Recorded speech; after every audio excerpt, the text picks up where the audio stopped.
Hey, yo, what a div, y'all. It's Rank 1 Tourist, no name. Let's get right into it. And I do claim that title proudly because honestly, I think if you claim you're not a game tourist, I'm a little bit more concerned than if you had said you were. Just because I think tourism is, quote, the natural behavior. And I say quote because honestly, I don't really care if you just spend all of your gaming time only playing one game ever and you never leave it. I would say you should try out some other stuff, but that's your prerogative, right? But for the majority of us, we play a lot of different games, right? New game comes around, it's hype. I want to see what's the hype about. Silk Song just happened. Silk Song was so hype, it crashed marketplaces. That might be more press than it could have ever needed to get, right? Like, that's an unbelievable amount of hype. Borderlands 4, I've been seeing content for it from all sorts of different creators, from all sorts of different spaces coming up tomorrow as of the time of this recording for this video being recorded, right?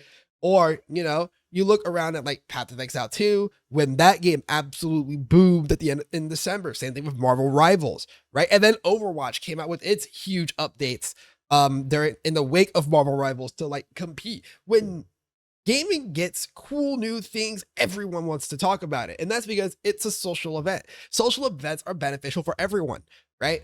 Companies get new players get new games, content creators get new viewers. It's all together a really good ecosystem for us to be in if like gaming tourism is high.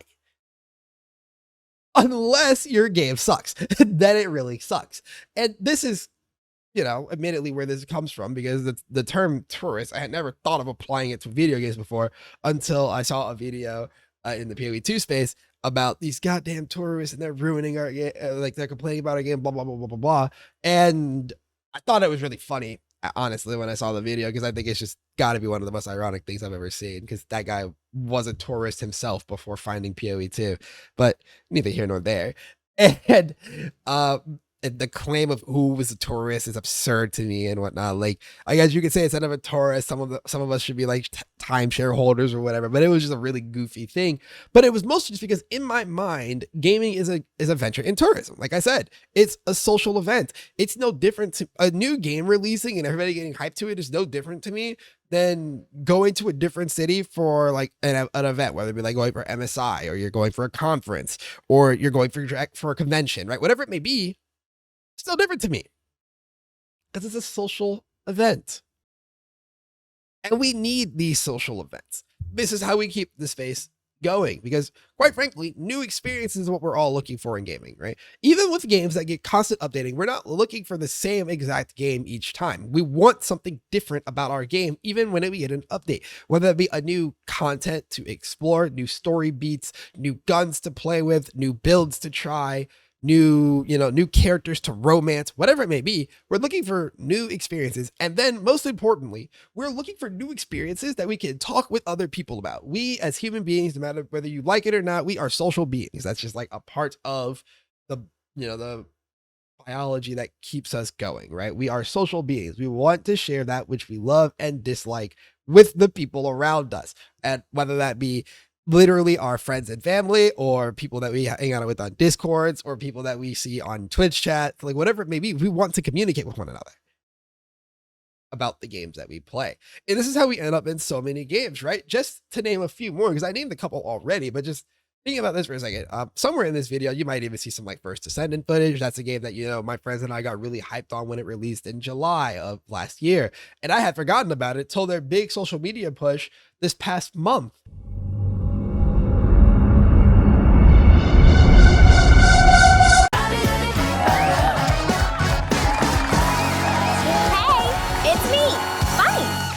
Remember me, right? My legs carried this game, you mother. At which point I hit my friend like, how are you not going to tell me that the game has gotten this much better since I left? What?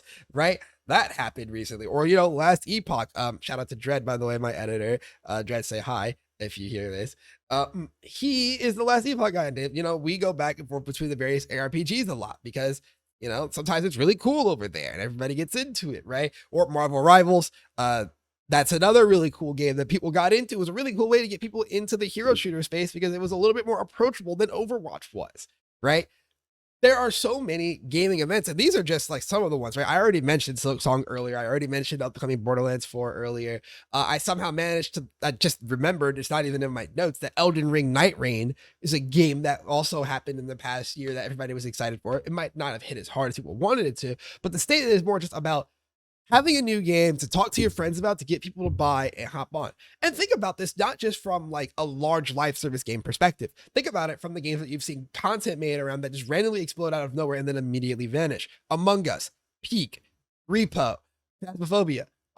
There's that one game, I don't even know the one that I'm thinking of right now. There's another like Among Us like game that takes place in space. I don't even know the name of it, but I see clips of it all the time, right? Because not only is it a good event for the people playing the game, but it's also a great event for people who make content about the game. This is growth in the space, and it has been for a long time. And you might be thinking, no, it hasn't.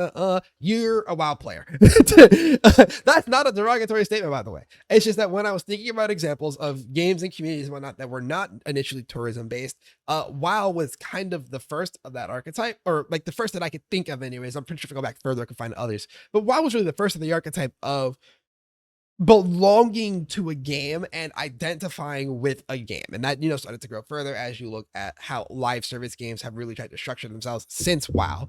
Look at, League and how many people who play League kind of exclusively play League, admittedly, because League and Dota have a very unique gameplay type to them that is not very transferable across games, but that's neither here nor there. Again, the point we're still being is that they become, universally identifying about the person. But otherwise, you be flying around because that's what's fun. And it's a good thing. I do have to, of course, acknowledge the downsides a little bit, because I don't think that the video that this was sourced off of is entirely wrong about the idea of tourism being bad sometimes, right? Much like, if you live in any city that gets a little bit of tourism, you hear things like your city all the time that you're just like, what the fuck, right? Or like, bro, you went to the wrong places. Don't be out here calling our food trash when you tell me you went to trash restaurants. Like, you didn't even go to the good spots. You didn't even go check out the rest of the city. You got stuck in the little tourist hub and you didn't go explore, right? I understand, right? I'm adjacent to a large city, right? I get it. It sucks when people come in and fuck up your way of life. It sucks. If you think about what people really complain about tourism in real life, it's either people actually just ruining your city in a physical sense, whether it be like littering or just, being a physical nuisance, or the fact that tourism is a way to, it's something that causes prices to go up in your area because people will, they pay a lot of money to come and experience things in your area. And that's a good way for your place to make money. And so I get it in the real life sense. And so in the gaming sense, a lot of this negative impact comes from the way of like, if games adapt to the fact that they have too many tourists. I think of Last Epoch, for example. I think Last Epoch got this really interesting influx of players during its developmental time period as a game, where it was just a bunch of PoE haters that ended up in their city and loving it, and they had to adapt to it, which kind of ruined the landscape. You look at like a game that goes from paid to free to play. I think about like Destiny 2, for example. Shadowkeep released, they went from paid to free to play. And one of the number one things I can think about from that time period is just how much worse the game actually got for those of us who had been paid players all this time, because they now have to restructure so much of the game around the fact that there's a bunch of these new people in the city. And at this point, they're still not new, but I still feel like the game has not recovered from a lot of the damage that was done to the structure of the game as a result, right? That sucks. And so when I think about this PoE2 video, I get the frustration about, the people coming in and saying like, not vibing with your game the way it currently is. But the reality is that like, on some level, it's the game's responsibility to make the game an experience worth having for the people coming in. And people coming in and having bad experiences, because again, it's not like, it's not like real tourism where people can just come in and just like let loose fireworks in your city or something. Like they're just playing the game and not having fun. That's normal. And then they talked about not having fun is what it is, right? That happens. And I also, again, the people he was labeling as tourists, kind of funny. Like if you're in the ARPG space, the name Zizaran. If you're in the Path of Exile space, the name Zizaran. That's not a tourist. You probably like that. That's so not a tourist, actually. Not in the way that he's trying to use it when talking about the people who came in to play the game for free that weekend, right? Remember we talked about social events. That was a free weekend for the Path of Exile 2 release, where a bunch of people who wouldn't have paid to play the game otherwise got to come in and see if they would pay to play it after the fact. It's not for everyone though, right? That's fine. And that's just all to say that, tourism is the way it is. And honestly, the only way you end up with an opinion this, passionate about something like this is if you are one, like me. And that brings me to this like little mini announcement, right? Which is that this channel is changing focus. Primarily because, well, it's my channel. The only thing that dictates whether or not I upload on my channel is if I'm feeling motivated. And while I've felt motivated in the sense that I loved the skill set that I've built, right? I have done so much work these past 2-3 years, and with you guys' assistance, right? Your feedback is how I've gotten to this point of being able to write videos and make videos and make connections in the space as a result of it. I'm forever thankful for that. And I really want to continue to utilize this gift, this skill set. It's really nice to finally have an outlet for all of the thoughts that I have when my friends aren't around and I don't have someone's ear to just yap off, and it's no longer just a voice memo in my phone. It's now videos that people actually watch and listen to, and that's crazy to me, right? And the thing is, I want to continue that. But ARPGs are just no longer providing me the sauce to do so, at least in a manner that I feel like will allow me to be consistent like I once was. Because the videos that I had the most fun making, and I was the most consistent with making, were the videos in which I was nerding out. And well, ARPGs do not give me enough to nerd about right now because I just either don't like the games enough, or well, if it's PoE1's case, there's just not a lot going on, and it is what it is, right? But it does give me an opportunity to embrace my tourism, like I said in this video. Because I do play a lot of games. I didn't even mention Deadlock or the fact that I've been playing Pokemon Nuzlocke a lot recently, or all sorts of other stuff, right? There are so many games that I do play that I do really get deep into in the research and discovery and like learning part of the process to really like optimize those games. And I think it'd be cool to finally be able to bring all of that to this channel.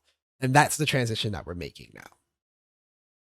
So if you've been around for the ride all this time and this is the final stop for you, sorry I had to end this way. I appreciate it, like all of your time here, though. 07 Soldier. Hopefully, the content of this type becomes something that you do become interested in and you come back and vibe with it, right? And if you are sticking around, I appreciate your, extended support, genuinely. Because, I'm not gonna lie, it's not about the views, but views do help with the motivation. And most importantly, it's feedback. I need the feedback so that I can continue to make good content, because you guys' feedback tells me whether or not I'm doing a good job conveying my thoughts, which is again what this is all about. This is just, if you think about it, it's one large speech practice class, and that's how I've always thought about my content. It's why I want to go this direction so that I can just talk more freely about the things that I'm into. All that said, thanks for watching. If you want to see more of me, links in the description of my Twitch and Discord. On Twitch now, since I've been doing variety streaming already over there a little bit anyways, now the channel and the stream are gonna match up a little bit better in that regard. Also, the Discord, you can swing by the Discord, come hang out, talk games, talk whatever. Also, there's like a Wordle channel in there we've been really busy with. I remember Sneaky got mad at me because I used to not mention this. I gotta remember to mention it more often, right? Come through, hang out, chill, all that stuff. Leave me thoughts in the comments, whether it be about the tourism conversation or just like if there are games that I should try or topics that you want me to try taking on in the gaming space, takes that I might not have heard, all that stuff. This is going to be a learning process for all of us. Like when I say all of us, I mean like me, Dread, my editor, right? Like my friend and my editor, right? And you guys, like, this is a process. So all feedback is welcome. Thank you very much for watching. I'll see you on the next one. Peace.